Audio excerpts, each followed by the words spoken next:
Bon, salut l'équipe. Pour une fois, je suis accompagné pour un livre. Donc là, c'est Kémy Séba, philosophie de la panafricanité fondamentale. Et je suis avec Luigi Denain. Donc, il va se présenter rapidement, il va donner son avis. Et comme ça, après ça, je vous fais le petit résumé du livre. Je pense que c'est un livre assez important que la communauté noire doit lire. Il y a des trucs importants à connaître là-dedans. Et je vais vous partager tout ça. Mais je vous donne son avis va être important et il va vous partager ce qu'il sait en quelques secondes. Pour être honnête, j'ai pas encore lu de livre, malheureusement. Mais je pense qu'il y a vraiment une prise de conscience qui doit être faite par notre peuple en fait. Je parle de ce que je connais, je viens de Guadeloupe. Donc effectivement, nous sommes un peuple qui a une histoire assez douloureuse. Nous sommes, faut appeler un chat un chat, nous sommes malheureusement très aliénés. Comparé à la différence des Africains, nous on est loin de la terre-mère. On a été complètement déstructurés, ne serait-ce dans notre organisation, même dans notre origine, tout. Donc en vrai, il faut avoir l'humilité, je pense, de comprendre que nous sommes justement aliénés. Et c'est que par cette conscience de notre état que nous pouvons... Nous allons pouvoir chercher à corriger, chercher à comprendre comment, pourquoi nous sommes aliénés et comment justement se corriger par rapport à cela, tu vois. C'est essentiellement ce que je pense qui est primordial et qui est urgent. Avant de parler d'action, il faut vraiment comprendre en fait. Comprendre quelle est notre situation, comprendre quels sont les intérêts aussi que nous avons à défendre, du moins, tu vois. Donc ouais, c'est ce que je pense en fait. Et, la panafricanité, c'est vraiment la solution. C'est vraiment, pour moi, je pense que comme il dit Kémy Séba, c'est vraiment le noyau nucléaire, on va dire, du monde. Donc quand le noyau va réussir à bouger, le monde va trembler. Okay. En gros, c'est ça. Ouais. Bon, oui, en gros, au début, vous voyez là, je vais pas tout vous montrer, mais en fait, il avait quand même un petit projet de fou malade. Donc là, on est dans son jardin, il a fait sa petite maison, il est dans un écosystème, il est, je sais pas comment on dit, autodéterminé ou quelque chose comme ça. Bon, au début, je le prenais pour un fou parce qu'il a ses diplômes, il pourrait gagner son argent, il pourrait faire plein de trucs. Mais il a décidé de vivre un peu naturellement. Il cueille ses trucs, il mange ses trucs, il vit normalement, bonne santé. Et ça, c'est le plus important au lieu de rester dans un monde occidental. Est-ce que tu voulais rajouter quelque chose? Souvent on oublie, on pense beaucoup à l'argent, tu vois, j'entends beaucoup de personnes qui parlent d'argent, argent. On oublie que la base de la vie c'est juste le bonheur, vous voyez. Oui, on a besoin d'argent on est dans un système monétaire, donc forcément on a besoin de l'argent. Mais faut pas oublier que vraiment le but de la vie pour moi c'est le bonheur en fait. Tu vois, c'est juste ça. Donc franchement soyez heureux et je pense que sincèrement la quête de ce bonheur là va nous emmener à une autodétermination, à casser les barrières justement occidentales d'aliénation qu'on nous a mis, que la réussite c'est ça, posséder des choses c'est ce qui fait le bonheur. Donc c'est vraiment une question de philosophie, c'est une question, je pense qu'il faut retourner aux fondamentaux. Ouais, moi je pense que c'est la base. On est l'animal le plus intelligent sur Terre mais le seul à acheter sa nourriture. Donc à un moment donné, même la base de la base, si un homme te donne à manger, la main qui te donne est toujours en haut de la main qui reçoit en fait. Donc où voulez-vous positionner? Toujours en tant que mendiant et qui attend sur le système occidental qui vous a mis en esclavage? Ou à un moment donné, reprendre les rênes de votre avenir en fait et remettre les choses en ordre en fait. Donc ouais, c'est ce que je voulais dire essentiellement. Okay. En petite précision quand même, où il dit il a un business qui tourne, il est artisan, donc effectivement, soyez autonome, indépendant, parce que lui il est, et c'est comme ça qu'il a pu aussi créer son système à lui et vivre de façon le plus naturelle possible pour être heureux, avoir du bonheur. Et franchement le pire c'est que c'est super simple en fait. Ouais. Contrairement à ce qu'on croit, il faut juste péter ça, c'est dans la tête les gars, je vous jure. Si vous réalisez que vous avez deux mains, vous avez un cerveau, vous avez deux pieds et vous êtes renois en plus, vous êtes puissants les gars. Il faut juste avoir les couilles, reprenez vos couilles s'il vous plaît, parce que notre avenir il est en jeu, votre avenir il est en jeu. Reprenez vos couilles. Alors, voilà, on va le laisser faire ces petits trucs. Regarde pour la machine s'il va continuer longtemps pour savoir. Ouais, ok. Bon les amis, résumé du livre, hein. Ouais, c'était là dans le jardin. Il y a un autre artisan qui fait son travail. Donc je vous dis, alors j'étais à son séminaire, on va essayer d'aller vite. Et bon, comme pas mal de personnes avec qui j'ai parlé, on n'a pas appris beaucoup de choses, mais ça, on a vu le rassemblement quand même que ça a pu amener. Et du coup, j'ai pu acheter ce livre, je pense qu'il est tout nouveau. Voilà, alors, dans cet essai philosophique articulant une coloration entre conscience noire universelle, métaphysique, histoire de géopolitique de côté et une dichotomie entre traditionnalisme, progressiste à l'autre, Kémy-Sébat trace le chemin d'une pensée critique permettant à l'homme et à la femme noire, qu'elle soit d'Afrique, des Caraïbes, d'Asie, de Proche au Moyen-Orient, d'Amérique, d'Asie, de trouver en eux-mêmes les clés de la survie dans un monde dominé temporairement par l'occidental suprématie. Donc, alors, il y a de l'eau, c'est parti. J'ai noté quelques pages. C'est un peu marécageux ici. Et on va trouver un petit chemin pour se rendre dans... je suis tombé dans l'eau. Voilà. Vous voyez les risques que je prends pour vous. Bon, tout ça pour vous montrer un petit peu ce côté naturel. Ok, je vais me mettre un peu à l'ombre. Je vais chercher de l'ombre. Il y a pas mal d'arbres fruitiers là. C'est quand même un endroit incroyable. Bon, alors le premier truc que j'ai noté, c'est la partie qui s'appelle, voilà, le Nedji. Alors le Nedji, le Medu Nedji, qui signifie parole divine, fut le langage parlé par les populations noires originaires de la vallée du Nil. Elle est considérée par l'historien et le registre Tchekanda Diop comme étant la matrice linguistique des populations négro-africaines. Ce progrès dans le paradis traditionnel permettant au genre humain de devenir de la manière harmonieuse l'élément central de la création entre le temps du temps présent, non pas pour écraser les autres entités peuplant la nature, comme le font tenant les mondes. Voilà.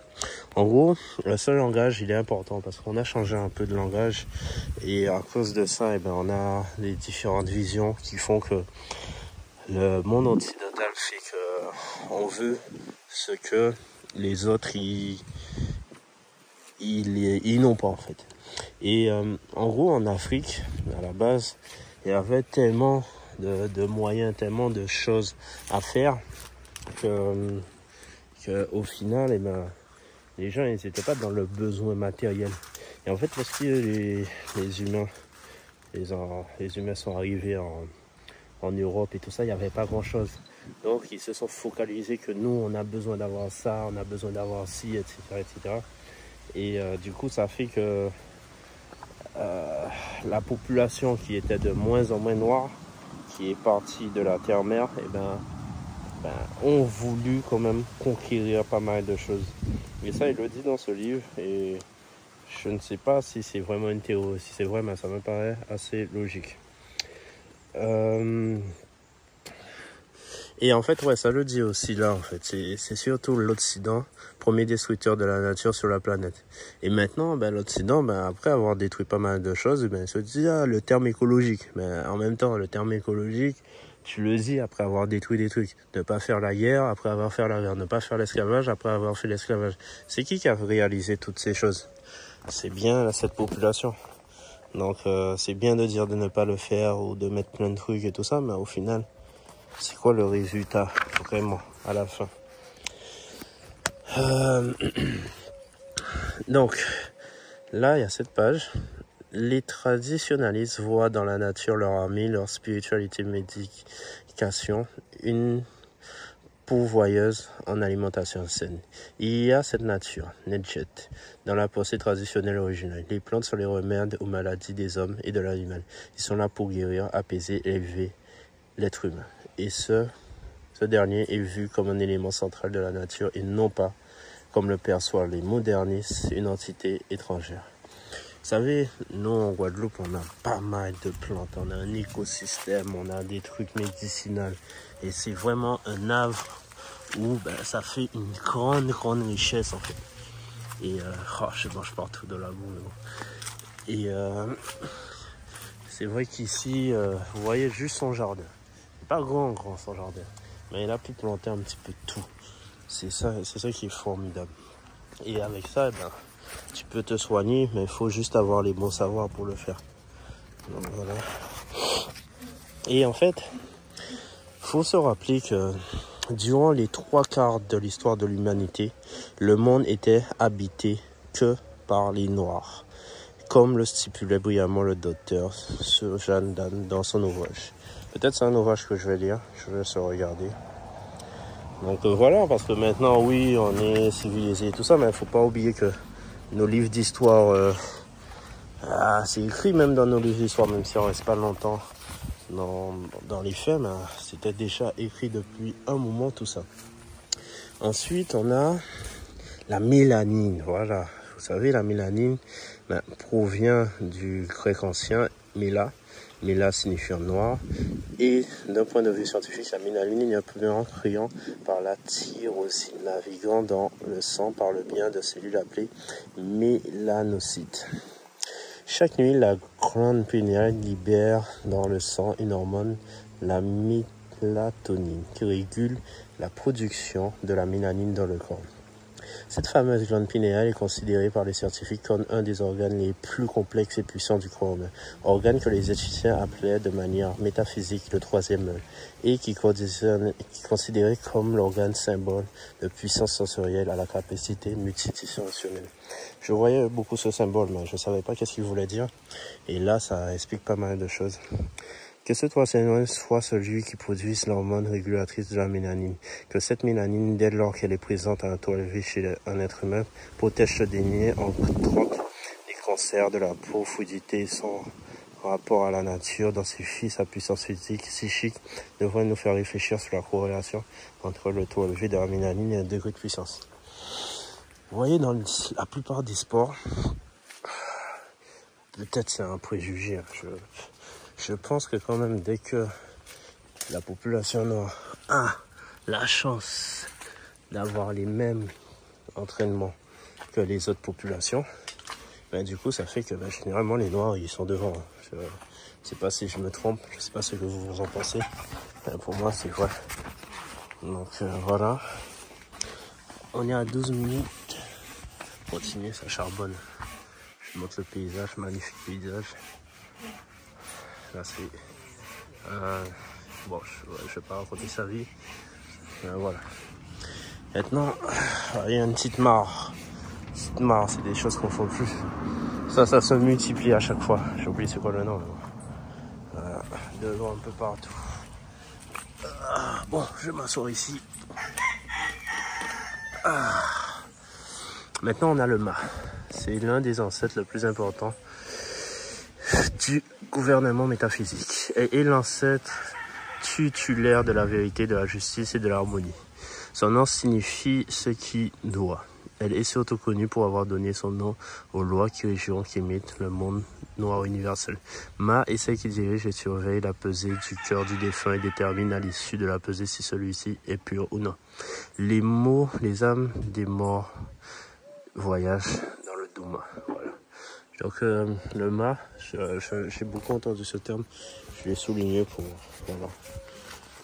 Alors on continue. J'espère que vous aimez la vidéo. Je fais pas petite vision. Bon, on a la route à côté, mais c'est pas trop grave. Les poules, si vous entendez des chants. Là, on est quand même en pleine nature, on sent la fraîcheur avec tout ça dans le... Alors, ici, on a du coup... C'est une hypothèse. Donc, c'est l'hypothèse Kurgan.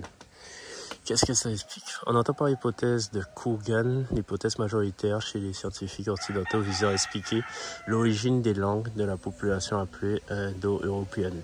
Son nom étant donné pour décrire les premières populations caucasioïdes qui ont émergé au 4e siècle avant Jésus-Christ. Les personnes ne s'indignent lorsque l'on parle de Mitaz. En fait, comme je vous ai dit, cette population, il n'avait pas grand-chose. Donc, il se basait sur le côté matériel. D'où ils ont sûrement eu leur côté violent pour accaparer le truc des autres. Mais avant, normalement, ça n'existait pas. Génocidaire avec lesquels cette populace s'est installée dans la maison des peuples et a pillé, volé, violé, assassiné la masse mélanoderme aux quatre coins du globe. Les termes métastase fait office du doux euphémisme pour les qualifier. Donc c'est un peuple, du coup, comme ils n'avaient pas grand-chose, et ben, ils voulaient s'accaparer de tout. Alors que si ils étaient restés en Afrique, je ne sais pas pourquoi ils sont partis, ben, ils auraient tout eu, quoi. C'est ça, en fait. T'imagines, t'as déjà tout, tu vas faire quoi des autres? Tu t'en fous des autres. Et du coup, j'ai vu la définition de l'Occident ici. Donc le mot Occident provient du latin Occida, participe présent de occider. Le verbe occider est composé lui-même de la particule ob, signifiant objet, et de cader, signifiant tomber, choisir, tomber à terre, succomber, périr. Occident signifie donc ce qui périt, ce qui tombe, autrement énoncé le déclin. Cette analyse est corroborée par la glaciale réalité des faits. En effet, l'Occident porte en son sein le déclin de la spiritualité. Depuis la fin du bas Moyen-Âge, des événements, plus tard l'avènement des révolutions industrielles, le déclin des règles morales, le déclin du respect de la vie, d'où la normalisation du monde, le déclin de la sacralité, de la nature, du consumérisme, poussant le cri, le déclin de l'un des actes. Bon, voilà, c'est écrit. Et voilà, vous savez, il y a les multinationales, Big Pharma. Le but, c'est pas de protéger la nature, mais c'est plus de détruire la nature et de faire de l'argent. De l'argent qui est du papier, qui se base que sur du irréel. Même si, voilà, il faut en faire pour, je pense, s'en sortir. Mais bon. Alors, ici... Alors, il y a une partie et ce que j'aime dans le livre, il y a une partie qui explique la stratégie à faire. Mais je vais pas vous mentir, je peux pas vous raconter l'histoire, mais c'est passé un petit truc hier soir et tout, et du coup, j'avais un peu le seum de lire le livre. Mais bon, je vais pas, et il faudra acheter le livre pour comprendre la stratégie, donc je vais pas vous partager totalement la stratégie. Et en fait, il tacle Martin Luther King, et c'est une vision que j'avais pas vue. Parce qu'en fait, tu vois, le fait que tu as envie de vivre ensemble et que dans un système qui t'appartient pas, est-ce que c'est logique? Et du coup, c'était la vision de Martin Luther King. King était convaincu qu'il n'y avait pas d'autre voie pour l'homme noir d'Occident que de s'intégrer au monde blanc. Qu'il fallait donc, par des stratégies de boycott, des provocations non violentes face au pouvoir blanc, pousser l'oligarchie américaine et plus globalement occidentale à céder sur son refus de voir les Noirs s'asseoir à la même table qu'elle. Bien que spirituel, King voyait en la structure matérialiste occidentale la seule voie, la seule maison possible dans laquelle les Noirs pouvaient s'épanouir. Il était convaincu qu'en changeant de mentalité, les élites de la population blanche occidentale, les Noirs et les Blancs pourraient partager ensemble l'édifice du monde moderne, qu'il considérait comme le seul lieu habitable désormais possible pour ce genre d'humanité. Bon, il y a le monsieur qui fait son travail, hein, c'est ça, on est dimanche aussi. Et il faut travailler. Hein. Donc s'il y a du bruit, je suis encore comme d'hab. Hein. Bah, je m'en fous, mais bon. Vous avez une petite vision du livre, vous avez un paysage, vous avez une vidéo. C'est pas quelque chose de professionnel. Mais voilà, ça peut me servir moi. J'espère que moi-même je m'entendrai sur la vidéo. Alors, les premiers réflexes devront être inculqués à ce qui nous permettra de vivre ce que nous plantons. Cela étant la merveilleuse façon de ne pas attaquer les maladies cardiovasculaires dues aux alimentations génétiques modifiées promues par le monde moderne. Ces aliments envoyant à la chaîne des malades vers lobby pharmaceutique dans une sorte d'interconnexion de prédation financière.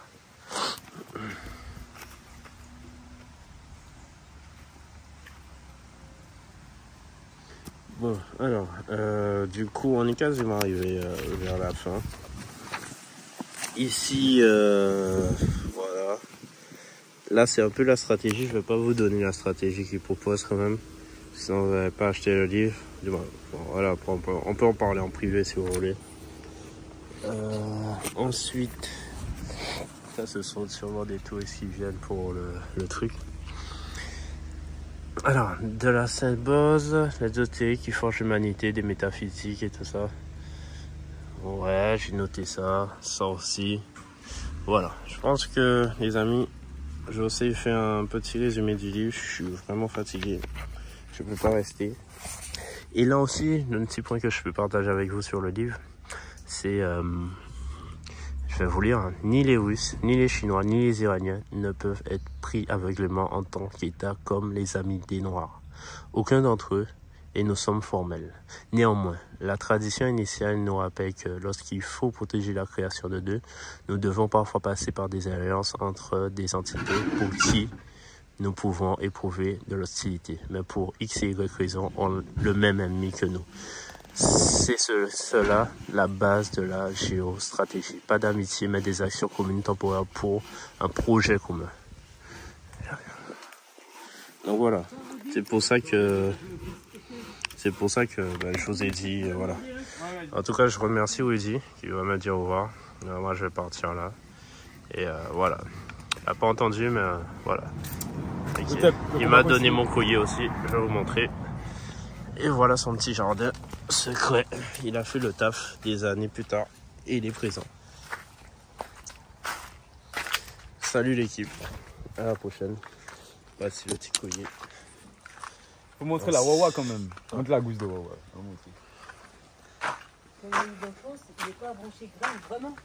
Non, à son collier, il est branché grain, mon ami d'enfance. Ah oui. Faut voir, c'est ton collier? Ouais, c'est mon collier. Il est là.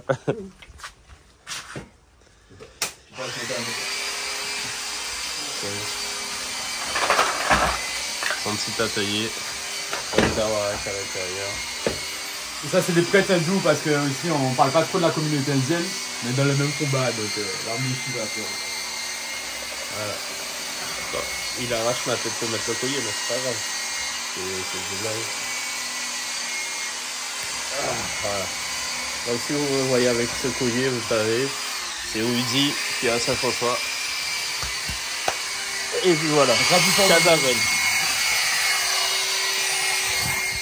Salut, salut.